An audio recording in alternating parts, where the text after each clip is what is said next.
Весник Сулеймани, ви благодарам на тоа што сте присутни денес и што од ваш аспект ги кажувате овие работи. Невладиниот сектор е многу битно да биде инволвиран во целиот процес и претходно кажав, жалам што немаме вакви расправи во моментот пред да ги донесеме законите, туку сега буквално ние го лечиме проблемот кој што се создал поради несоодветно законско решение.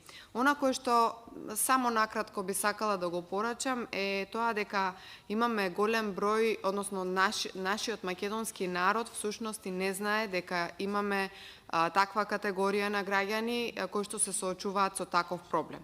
И сметам дека невладиниот сектор можеби треба да биде малце погласен и да го актуализира проблемот за да може да се направи одреден притисок на институциите. Она што денес ние го правиме е да се направи одреден притисок за да може побрзо да се лоцира кој е причинителот на проблемот, каде да се лоцира проблемот, а понатаму и да се побрзо да се изнајдат решенија, се со цел да се реши овој проблем на граѓаните. Сега кажавте она кое што сметате дека треба да се направи. Меѓутоа не лоциравте согласно вашето мислење кој закон е всушност проблематичен.